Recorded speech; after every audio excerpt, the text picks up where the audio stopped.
Hello, नमस्ते everyone and welcome to my channel clarity connection. आज का ये जो वीडियो है इसमें मैं बात करने वाला हूँ करवा चौथ पे। और करवा चौथ कल है। इस दिन जो वाइफ होती हैं वो हस्बैंड की लंबी उम्र के लिए व्रत रखती हैं। ये एक कोर ओरिजिनल इंटेंशन है इस करवा चौथ की। पर पिछले कुछ समय से इस करवा चौथ को मनाने के लिए इतनी ज़्यादा इलेबोरेट प्रिपरेशंस की जाती हैं, इतनी ज़्यादा तैयारियां की जाती हैं, ब्यूटी पार्लर्स, नई नई ड्रेसेस और मेहंदी वालों के यहाँ लंबी लंबी लाइन, पूरी हलचल रहती है इन सब जगहों पे इन दिनों। ठीक है, तो ये प्रिपरेशंस इतनी ज़्यादा एलैबोरेट हो गई हैं, या एक दिन को इतना ग्रैंड और इतना अच्छा बनाने के लिए ताकि वो सोशल मीडिया पे अपलोड किया जा सके, उसकी पिक्स और लाइक्स एंड कमेंट्स लिए जा सकें, या एक दूसरे के संग व्हाट्सएप पे पिक्स शेयर की जा सके, इसलिए इस दिन को इतना ज़्यादा अच्छी तरीके से प्रिपेयर होके मनाया जाता है कि जो इसकी कोर इंटेंशन है ना, वो सिर्फ एक वो कहीं ना कहीं अपनी सिग्निफिकेंस खो देती है। इस दिन तो इस कोर इंटेंशन का ध्यान रखते हुए व्रत किया जाता है, पर साल के जो बाकी के 364 दिन हैं उस दिन इसी इंटेंशन के लिए, जिसके लिए आप पूरा दिन भूखे रहे थे, प्यासे रहे थे, इस इंटेंशन के लिए बाकी के साल के 364 दिन ज़्यादा ध्यान नहीं दिया जाता, या सिर्फ एक ये व्रत करना ही सफिशिएंट हो जाता है लंबी लाइफ इंश्योर करने के लिए। तो इस वीडियो का टाइटल यही है कि just Karva Chauth is not enough for your husband's long life. अपनी पति की लंबी उम्र के लिए ये जो मैं अब आपको कुछ बिटर ट्रुथ, बिटर रियलिटीज़ बताने वाला हूँ, ये सारे ट्रुथ, ये सारी realities all the Indian wife must acknowledge and accept. और ये अगर आप कर लोगे तो आई एम श्योर आपके पति की लंबी उम्र ज़रूर होगी। तो इन ट्रुथ को जब मैं बताऊंगा तो सुनने में ज़रूर कड़वे लगेंगे, कड़वी दवाई की तरह इनको एक बार लेने की कोशिश करिएगा। सारे हाउसवाइफ से रिक्वेस्ट है वीडियो को पूरा देखिएगा, हस्बैंड से रिक्वेस्ट है आप भी पूरा देखिएगा, क्योंकि आप लोगों के संग तो ये चीज़ें होती ही हैं। एंड चैनल पे अगर पहली बार आए हो तो पहले चैनल को सब्सक्राइब कर लो और वीडियो को पहले से ही लाइक कर दो इस टॉपिक के लिए। तो स्टार्ट करते हैं। पहला पॉइंट ये है कि अपने पति को कॉन्स्टेंटली नैगिंग उसकी करना बंद करो और उसको एक पर्टिकुलर प्री डिफाइंड कटआउट में फिट करना बंद करो। आपका पति का आपने मतलब ये ऐसी बात हो गई कि आपने अपने पति का नाप लिए बिना उसके लिए पैंट एंड शर्ट या जीन्स आपने खरीद ली, अब आप कोशिश में लगे हो उसको उसमें घुसेड़ने की, उसमें उसको फिट करने की। ये नहीं होगा, या तो वो कपड़ा फटेगा या जो पति है उसको तकलीफ होगी। तो कॉन्स्टेंटली नैग करना बंद करो, ठीक है, उसकी इंडिविजुअलिटी को रिस्पेक्ट करो and do not make best enemy of better. आपका पति जैसा भी है, बेस्ट उसको बनाने के चक्कर में वो जितना भी बेटर हो गया है वो आपको हमेशा कम लगता है। उसके इस बेटर होने की इम्प्रूवमेंट को चेरिश करो, उसकी इस स्ट्रेंथ, इस कैपेबिलिटी को रिकग्नाइज करो, उसको एक्नॉलेज करो कि उसने यहाँ से लेके यहाँ तक तो उसका इम्प्रूवमेंट आया। इस इम्प्रूवमेंट को आप इग्नोर कर रहे हो एंड यू आर वांटिंग कि आपका पति जस्ट बेस्ट बन जाए। 100% आपके दिमाग में जो ढांचा है ना, उस ढांचे में वो पूरी तरीके से समा जाए, फिट हो जाए, एकदम अच्छी तरीके से उसके ये फिटिंग वाली चीज़ आ जाए। तो इसके लिए कॉन्स्टेंटली जो आप नैक कर रहे हो उसे नैक करना बंद करो एंड उसको फिट इन करना बंद करो अपने दिमाग के एक प्री डिफाइंड कटआउट में। पहला पॉइंट तो ये। दूसरा पॉइंट ये कि accept his masculine traits and do not mix them या do not confuse male strength with toxicity। Male toxicity, masculine toxicity के साथ उसकी मेल स्ट्रेंथ को मिक्स या उसकी वजह से कंफ्यूज होना बंद करो। इस कंफ्यूजन को बहुत हद तक बनाया गया सोशल मीडिया एंड मीडिया के द्वारा, और इस वजह से ज़्यादातर जो भी मैस्कुलिन ट्रेट्स हैं जैसे कि strength, courage, leadership, independence, aggressive, being a protector, being a provider, ये एक तरीके से नेगेटिव लाइट में देखा जाता है। मैस्कुलिन टॉक्सिसिटी जैसी टर्म हर कोई जानता है, पर फीमेल टॉक्सिसिटी जैसी टर्म कोई नहीं जानता। तो इस टर्म को बनाया और चारों तरफ विजिबल या चारों तरफ से हाईलाइट करा इस मीडिया ने। तो इसको समझो कि ये जो मैस्कुलिन ट्रेट्स हैं ये ओवर द एजेस ये इवॉल्व हो के आज की डेट में ये बने हुए हैं। इन एक मेल का माइंड नेचुरली वायर्ड है इन सब ट्रेड्स को दिखाने के लिए। ये सारे ट्रेड्स एक मेल के संग एसोसिएटेड हैं, कल्चरली एसोसिएटेड हैं, बायोलॉजिकली एसोसिएटेड हैं। वो इसलिए क्योंकि पुराने ज़मानों में जब ये मेल जंगलों में रहा करते थे तो he was the protector of his family. अपनी वाइफ, अपने बच्चों की प्रोटेक्शन के लिए उसको स्ट्रॉन्ग, करेजियस होना पड़ता था, लीड लेनी पड़ती थी। He has to be decisive, नहीं तो कोई भी खतरा आएगा, कोई भी डेंजर आएगा, जैसे कि शेर आ गया अचानक से, तो वो चुपचाप बैठा नहीं रह सकता। He has to stand up for his family. तो शेर आने पे वो उसको हाथ जोड़ के रिक्वेस्ट नहीं करेगा कि प्लीज़ चले जाओ, प्लीज़ अभी हमें मत खाओ, वो ये सब नहीं करेगा। He has to protect his family there and then. तो उसको क्विक डिसीजन लेना पड़ेगा, इमोशनली वो स्टेबल रहेगा तभी वो ये कर सकता है। So he is emotionally strong and over the time emotions, attachment, love, compassion, ये सब भी जो ट्रेट्स हैं ये भी एक मेल पर्सनैलिटी का एक बहुत इंटीग्रल पार्ट है। और इसी की वजह से वो अपनी फैमिली के लिए ये 3 रोल निभा पाता है। Role of a lover, protector and provider. ये 3 रोल मेल निभा पाता है अपनी फैमिली में इन्हीं ट्रेट्स की वजह से। तीसरा पॉइंट, हेल्प योर हस्बैंड। ऐसा नहीं है कि ये जो उसकी स्ट्रेंथ है, इन स्ट्रेंथ को आप कैपिटलाइज करो, इन पे वर्क करो, ना कि उसकी वीकनेसेस पे। अपने हस्बैंड को हेल्प करो। And most of the housewife ये करती भी होंगी, या मोस्ट ऑफ द वाइफ ये करती भी होंगी कि दे हेल्प कि the wife should help their husband to look better, to smell better, to behave better. मतलब किसी ना किसी वे में सम पॉजिटिव कंट्रीब्यूशन एक वाइफ अगर दे अपने पति की पर्सनैलिटी को और इम्प्रूव करने की, बेटर बनाने के लिए, इन्हांस करने के लिए, तो वो होना चाहिए, ना कि उसकी सिर्फ वीकनेसेस पे फोकस करके उसी के लिए उसको नैक करते रहना। उसके बाद social media and toxic friends and relative से प्लीज़ दूर रहो, या इसकी इन्फ्लुएंस से अपने आप को बचाओ, किसी भी तरीके से बचाओ। सोशल मीडिया पे और लोगों का बेस्ट देख के आप अपना वर्स्ट उनसे कंपेयर करते हो और इससे आप अनरियलिस्टिक एक्सपेक्टेशन अपने पति के लिए लगाते हो। वो पति जो ऑलरेडी पैसे कमाने के चक्कर में पिसा पड़ा है, चुसा पड़ा है। आज की डेट में जिस टाइप की इकोनॉमी हो गई है, जिस टाइप का जॉब मार्केट है, जिस टाइप का ओवरऑल एक पैसा अर्न करने का स्ट्रगल है, ये बहुत टफ हो चुका है, बहुत बड़ा हो चुका है। एंड आने वाले टाइम में टफ सिचुएशंस ही हैं, तो ये चीज़ और ज़्यादा टफ होने वाली है। तो अपने ऑलरेडी चुसे हुए पति जो अपनी फैमिली के लिए अर्न कर रहा है किसी भी तरीके से, उससे अनरियलिस्टिक एक्सपेक्टेशन अपनी फ्रेंड या सोशल मीडिया की इन्फ्लुएंस की वजह से मत उस पे ला दो, ठीक है। सो कंपेयर करना है। अगर आपकी कोई टॉक्सिक फ्रेंड आ भी गई, रिलेटिव ने आपको कांटेक्ट किया और उसने बताया मेरा पति तो मुझे फूल ला के देता है रोज़, या मेरा पति तो एनिवर्सरी के दिन उसने ऐसे सेलिब्रेट करा, वैसे सेलिब्रेट करा, तो प्लीज़ कंपैरिजन सिर्फ उस एक एस्पेक्ट पे मत करो अपने पति के साथ। कंपेयर करना है तो पूरा कंपेयर करो, पूरी पिक्चर कंपेयर करो। अगर सब कुछ पूछो अपनी उस रिश्तेदार या सहेली से कि अगर सब कुछ इतना अच्छा है तो तुम्हारे अब तक बच्चे क्यों नहीं हुए, या सब कुछ इतना अच्छा है तो अभी रिसेंटली तुम 3 महीने अपने मायके में क्यों रह के आई। कोई भी अपना वर्स्ट किसी को नहीं बताता, ठीक है। वो अपना बेस्ट आपको बता के या आपको बस भड़का के चली जाएगी और अपने घर जाके रात को चैन की नींद सोएगी। ऐसे बहुत लोग होते हैं जिनको जब तक वो दिन में 4-5 लोगों को तड़का ना लगा दे, उनको आग ना लगा दे, उनको रात को चैन की नींद नहीं आती। तो इस टाइप के फ्रेंड्स, रिश्तेदार और सोशल मीडिया से बच के रहना है, अपने आप को प्रोटेक्टेड रखना है। एंड कंपैरिजन करना है ना तो पूरा करो, एक एस्पेक्ट का मत करो। जो एस्पेक्ट वो बता रही सिर्फ उसका मत करो, और चीज़ें भी चेक करो। उसके बाद 5th पॉइंट, एसेस करो, कोशिश करो ये एसेस करने की कि what you and your husband bring to the table, ठीक है, and how easily it can be outsourced.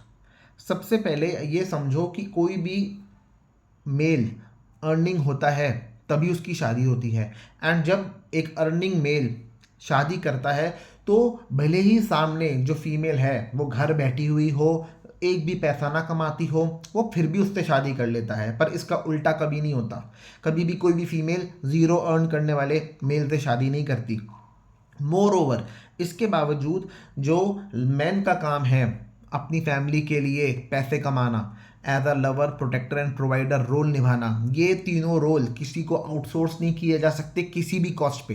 कोई और मेल आपके और आपके बच्चों के लिए क्यों कमाएगा, क्यों आपको लव देगा, क्यों आपको प्रोटेक्ट करेगा, क्यों आपकी फैमिली को प्रोवाइड करेगा? कोई नहीं करेगा, सिर्फ आपका पति ही करेगा। तो इकलौता आप ही का पति करेगा, कोई सब्स्टिट्यूट नहीं है इस चीज़ का। सब्स्टिट्यूट तभी मिल सकता है जब ये एग्जिस्टिंग शादी आपकी टूटेगी, तभी सब्स्टिट्यूट मिलेगा, नहीं तो नहीं मिलेगा। ऑन द अदर हैंड, जो वाइफ का जो भी काम है वो फिर भी एक पॉइंट ऑफ टाइम के बाद आउटसोर्स किया जा सकता है। बच्चे बड़े हो जाते हैं, उतना ज़्यादा मदर पे डिपेंडेंट नहीं रहते, एंड शादी के बाद वैसे भी घर के कामों के लिए सारी की सारी हेल्पर्स, सारे के सारे कामों के लिए पूरी पूरी हेल्पर्स होती हैं। पर एक ड्राइवर को छोड़ के पति कोई दूसरा हेल्पर नहीं लगा सकता। अपनी प्रोफेशनल लाइफ की कमिटमेंट्स के लिए, अपनी प्रोफेशनल लाइफ की स्ट्रगल के लिए, इन्वेस्टमेंट्स अच्छी नहीं हो रही इसके लिए वो किसी को परमानेंटली हेल्पर के रूप में नहीं लगा सकता, पर वाइफ लगाती है। और दोनों, और इसका जस्टिफिकेशन बार बार देना बंद करो कि हम कोई खाली थोड़ी ना बैठे रहते हैं। एज अ हाउस वाइफ अगर आप एक पैसा भी नहीं कमा रही हो तो ज़रूर एक दिन बाहर जाओ और चेक करो पैसा कमाना कितना टफ है। ट्राई करो पैसा कमाने की, तब पता चलेगा पैसा कमाना कितना टफ है। ये जस्टिफाई करना बंद करो, हम तो खाना बनाते हैं, हम तो बच्चे पालते हैं। बहुत वाइफ ऐसी हैं जो ना खाना बनाती हैं, और मैक्सिमम ऐसी हैं जो बच्चा पैदा करना नहीं चाहती, एक कर लिया तो दूसरा करना नहीं चाहती, या बिल्कुल ही नहीं करना चाहती। तो जो आप ये खाना भी बनाते हो ना, इसके लिए भी चेक करो कि दो रोटी बनाना ये ज़्यादा टफ काम है या दो रोटी कमाना ये ज़्यादा टफ काम है। जब ये आप चेक करोगे पैसा अर्न करना का स्ट्रगल कितना है और दो रोटी कमाना ये कितना टफ काम है, तब आपको रोटी बनाना बहुत कम टफ काम लगेगा। ये काम तो किसी से भी आप सीख सकते हो, ऑब्जर्व करके भी सीख सकते हो, पर बाकी के काम ऑब्जर्व करके और चुपचाप बैठ के नहीं होंगे। तो रोटी कमाना is a tougher, much tougher job. तो इस चीज़ को रिकग्नाइज करो और बार बार इसी का जस्टिफिकेशन देना बंद करो कि हम तो ये करते हैं, हम तो वो करते हैं, हम तो ये करते हैं। वो सब आप जो करते हो इजीली आउटसोर्स किया जा सकता है, एंड हेल्पर होता है आपके पास वो सब कामों के लिए। वो सब काम आप खुद नहीं करते हो आपका, लेकिन पति खुद काम करता है, जो भी जॉब करता है वो खुद करता है, और उसकी परफॉर्मेंस का प्रूफ है कि उसको हर महीना सैलरी मिल रही है। आप घर बैठ के क्या कर रहे हो क्या नहीं कर रहे हो उसका कोई प्रूफ नहीं है। आपका पति काम नहीं करेगा, उसको जॉब से निकाल दिया जाएगा, आपके संग ऐसा कुछ नहीं होगा। सो इस वजह से नैक करना बंद करो और इस डिफरेंस को समझो, इस डिफरेंस को एक्सेप्ट करो कि ये डिफरेंस है, एंड इस डिफरेंस के बावजूद work as a team for your better future. उसके बाद 6 पॉइंट, पोस्ट सक्सेस एटीट्यूड। बहुत फ़र्क होता है एक हस्बैंड और एक वाइफ का। शादी से पहले सपोज करो ओरिजिनल एटीट्यूड ये होता है कि अगर हस्बैंड को प्रमोशन मिली, उसकी प्रोग्रेस हुई, उसका सैलरी बढ़ी, सपोज 1 लाख से 3 लाख उसकी सैलरी हो गई पर मंथ, तो वो ये जॉय, ये खुशी अपनी फैमिली के संग बांटता है। पूरी फैमिली को वो घुमाने ले जाएगा, वेकेशन पे ले जाएगा, ट्रेन से नहीं जाएगा, फ्लाइट से जाएगा, घर के लिए बड़ा टीवी ले लेगा, कार नहीं होगी तो कार ले लेगा, या छोटी कार होगी तो बड़ी कार ले लेगा। वो पूरा जॉय सबके संग शेयर करता है, सबके संग बांटता है। ऑन द अदर हैंड जो वाइफ होती है, अगर उसकी सैलरी 1 लाख से 3 लाख हो जाए और हस्बैंड की 1 लाख से 1.25 लाख या 1.5 लाख ही हो, तो वाइफ को ये लगने लगता है, मोस्ट ऑफ द केसेस में वाइफ को ये लगने लगता है कि मुझे इस आदमी की अब ज़रूरत ही क्या है, मैं इस आदमी की अब क्यों सुनूं, मैं इसके अब नीचे क्यों रहूं। मतलब वो इस टाइप से अपने आप को समझने लगते हैं। सपोज जिस दिन शादी हुई उस दिन दोनों की सैलरी सेम थी, 1 लाख 1 लाख, पर शादी के कुछ सालों में जिस सेक्टर में वाइफ काम करती हैं उस सेक्टर में रॉकेट लगा, उस सेक्टर में बूम आया, और या उन्होंने कोई एडिशनल क्वालिफिकेशन ले ली और उनका सैलरी पैकेज बहुत बढ़ गया। 1 लाख से जो उनका था वो over the period of time इतना कुछ होने के बाद अब वो 4.5-5 लाख रुपए पर मंथ का पैकेज हो गया, और हस्बैंड का 1.5 लाख 2 लाख ही हुआ। इस टाइम पे वाइफ को यही ख्याल आता है कि अब मैं इस आदमी की मुझे क्या ज़रूरत है। तो ये आदमी को रिसोर्स की तरह यूज़ करना गलत नहीं है, आदमियों को एटीएम की तरह यूज़ करना चाहिए, पर ये एटीट्यूड रखना जब आपका पैकेज शादी के बाद ज़्यादा हो गया तो ये गलत है। क्योंकि शादी से पहले या शादी पर भी जब आपका अर्निंग ज़ीरो थी या पति से कम थी, तब भी उस ज़्यादा कमाने वाले ने आपसे शादी करी थी। तो ये चीज़ टोटली मिसमैच है, एंड बहुत ही कम वाइफ ऐसी होती हैं जो इनकम में इतना एक्सीड कर लें अपने पति को, पर जितनी भी वो होती हैं कम ही होती हैं, पर उन कम में से 95% ऐसी ही होती हैं, मैक्सिमम ऐसी होती हैं, बहुत ज़्यादा ऐसी होती हैं जो ये एटीट्यूड जिनमें आ जाता है post success. 7th point, excessive testing मत करो अपने पति की। टेस्ट पति का ज़रूर लो। एज अ वाइफ आपका नेचुरली आप भी वायर्ड हो पति का टेस्ट लेने के लिए कि हाउ कैपेबल ही इज़, इसका टेस्ट लेने के लिए। तो आप टेस्ट ज़रूर लो, पर टेस्ट के चक्कर में इतना भी उसको टाइट मत करो, इतनी भी चूड़ी ज़्यादा टाइट मत करो कि वो चूड़ी ही टूट जाए, वो चूड़ी ही फ्री हो जाए। फ्री होने का मतलब यहाँ ये है कि एक्सेसिव टेस्टिंग अगर आप करोगे, एक्सेसिव नैक करोगे, ज़बरदस्ती लड़ाई करोगे और लड़ाई के दौरान पति ने कैसे आपको बोला, क्या आपको बोला, इसको चेक करोगे, पति को इवेलुएट करोगे, इससे पति एक टाइम के बाद अपने साइलेंट जोन में चला जाएगा, विड्रॉ कर लेगा अपने आप को married life, active married life से, और लीडरशिप पोजीशन से अपने आप को दूर कर लेगा। इस पॉइंट पे भी पत्नियों को प्रॉब्लम आ जाएगी कि यार ये कितना वीक इंसान है, यार ये पहले जैसा नहीं रहा, ये पहले तो ऐसा नहीं था भाई, पहले से ऐसा ऑब्वियसली नहीं होगा, इतनी चूड़ी जो टाइट कर दी अब वो कैसे रहेगा पहले जैसा। तो यहाँ भी प्रॉब्लम है। तो इससे अच्छा जैसे पहले चल रहा था तो उसमें एक्सेसिव टेस्टिंग मत करो। और हस्बैंड को ये टेस्ट पास करना भी है, ये हस्बैंड के लिए भी बात है, हस्बैंड को ये पास करना है टेस्ट, पर प्रॉब्लम ये है कि there has to be some limit कि how many times this test will be taken. एक मेल को कितनी बार पास होके दिखाना पड़ेगा, क्योंकि बार बार आप ये करते रहो। अब चिड़िया उड़ कुत्ता उड़ ये वाला आप गेम खेलो एंड पति चिड़िया उड़ में भी उड़ा दे, कुत्ता उड़ में भी उड़ा दे, आपकी हर बात में हाँ मिलाने लग जाए, इस टाइप का वो हो जाए। आप जो चाहे तू देख ले, तू कर ले, तू सोच ले, तू बता दे, तू जो बोल देगी वही हो जाएगा, अपनी बुद्धि लगाना बंद कर दे, सब कुछ हाँ में हाँ वाले मोड में चला जाए, तो फिर आप भी को ये लगेगा कि यार ये कैसा है, ये तो सोचता ही नहीं, क्या मैं इसके संग सिक्योर भी हूँ, क्या मैं इसके संग पूरी तरह प्रोटेक्टेड भी हूँ। आपकी इनसिक्योरिटीज़ आपको उस टाइम चुभने लगेंगी। तो इतनी बुरी तरीके से उसकी एक्सेसिव टेस्टिंग मत करो। हस्बैंड को पास होना है टेस्ट में, पर दिक्कत है हस्बैंड के साथ एक और है कि उसको कोचिंग देने वाला कोई नहीं है। वाइफ को तो कोचिंग देने वाली उसकी माँ है, पूरी तरीके से उसकी ट्रेनिंग करेंगी, पूरी तरीके से, कि जैसे न जाने उसको अब पति के घर में जाके सारे पुराने जुल्मों का पूरे विश्व की औरतों पे जो हुआ है उसका बदला लेना है, फुल उसको ट्रेनिंग मिलेगी। पर जो लड़के की माँ होगी, लड़के की माँ उसको कोई कोचिंग कोई ट्रेनिंग नहीं देती। लड़के की माँ और उसको ये बोल देती है कि भाई तू टेंशन मत ले, मैं हूँ ना, मैं संभाल लूँगी उसको। पर लड़के की माँ को ये नहीं पता आजकल जो आएंगी वो आपसे नहीं संभलेंगी, वो आपसे बिल्कुल नहीं संभलेंगी। और इस चक्कर में जो आपने अपने बच्चे की, अपने लड़के की कोचिंग नहीं करी है ना, वो आपका लड़का अब ज़्यादा मुश्किल में फंसेगा, उसका स्ट्रगल आपने और ज़्यादा बढ़ा दिया। तो कृपया करके ये एक्सेसिव टेस्टिंग ना करें और अपनी रिलेशनशिप को और ज़्यादा बेटर ना बनाएं। अब इससे अल्टीमेटली एक ट्रुथ एमर्ज होता है कि वाइफ के लिए तो ये है कि ये बात एक्सेप्ट ज़रूर मैं करता हूँ कि माना कि महिलाओं पे बहुत जुल्म हुए, बहुत अत्याचार हुए, पर वो सारे के सारे अत्याचार आपके आज के इस पति ने नहीं करे, जिसकी आप लंबी उम्र की कामना कर रही हो, व्रत रख रही हो जिसके लिए। तो प्लीज़ इससे उस हिसाब से नैक करना, इसको टॉर्चर करना बंद करो। और लड़कियों की माँ से ये रिक्वेस्ट है कि लड़कियों की ऐसी ट्रेनिंग मत देना बंद करो कि तुझे अब वहाँ जाके पति के संग ऐसे करना है, सास के संग ऐसे करना है, ननद के संग ऐसे करना है, देवर के संग ऐसे करना है, और तुझे जैसे अब तक के सारे पुराने जुल्मों का हिसाब चुकता करना है। ऐसी ट्रेनिंग प्लीज़ मत करो अपनी बेटी की। लड़कों के लिए एक सजेशन ये है, और या ये ही मूल मंत्र है मेल्स के लिए, कि become a high value man. High value man ही सीख करती हैं फीमेल्स।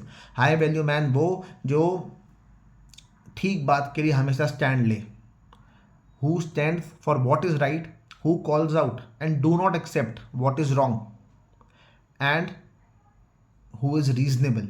छोटी मोटी लड़ाइयों का हो जाना चलता है, रोज़ की छोटी मोटी नोकझोंक कुछ हो गई, ये चलता है, पर राइट के लिए स्टैंड ना लेना, गलत को कॉल आउट करने की हिम्मत ना होना, ये कोई भी वाइफ बर्दाश्त नहीं करेगी लॉन्ग टर्म में। इसको ये लगेगा अरे मेरा पति तो मेरे लिए खड़ा ही नहीं होता, मेरा पति तो किस कोई और मुझे जैसे भी बोल जाए, कोई मेरे लिए जैसा भी मुझे टॉन्ट मार दे, रिमार्क, मेरे पति मतलब मैं ठीक हूँ फिर भी मेरा पति मेरा स्टैंड नहीं लेता। तो wife seek high value man, और ये सब आप you should stand for the right, call out and do not accept what is wrong and be reasonable. ये तीनों चीज़ें आपको विद फुल कंसिस्टेंसी करनी है, विद फुल इंटीग्रिटी करनी है। ये सब आपको एक एडवाइस है। तो ये करवा चौथ का जो ओरिजिनल इंटेंशन है ना, ये इंश्योर हो जाएगा इन सब बेटर रियलिटीज़ को अगर आप एक्सेप्ट करके, एक्नॉलेज करके ठीक करने का सोचोगे और ठीक करने के लिए एक्शन लोगे। तो सारी वाइफ से ये रिक्वेस्ट है कि इस करवा चौथ को जब आप बनाओ तो पति की लंबी उम्र के लिए सिर्फ व्रत ना रखो। जिस दिन आप ये करवा चौथ जैसे कल के दिन होगा, तो इन सब बेटर रियलिटीज़ को भी आप जो आपकी लाइफ में है, जिसकी वजह से पति की उम्र लंबी बिल्कुल नहीं हो रही बल्कि शॉर्ट हो रही है, प्लीज़ इन रियलिटीज़ को बदलने की आप प्रॉमिस करो अपने आप से एंड इस पे वर्क करो। और कैसा लगा आपको ये वीडियो, कमेंट बॉक्स में अपना फीडबैक दो। जो हस्बैंड हैं, जो वाइफ हैं, जो भी मेरा वीडियो देख रहे हैं, प्लीज़ अपना फीडबैक ज़रूर देना। ये एक मच नीडेड टॉपिक है जिस पे बात होनी चाहिए। एंड करवा चौथ की ओरिजिनल कोर इंटेंशन को एक दिन के लिए नहीं, पूरे साल के 364 दिन उसका ध्यान रखा जाना चाहिए, तभी वो चीज़ इंश्योर होके अल्टीमेटली उसका रिजल्ट आएगा। तो आई होप आपको ये वीडियो अच्छा लगा हो एंड आप सब जो कल करवा चौथ बनाएंगे उसके लिए आप सबको happy Karva Chauth and subscribe to my channel, और इस वीडियो को लाइक एंड शेयर ज़रूर करिए। Thank you so much.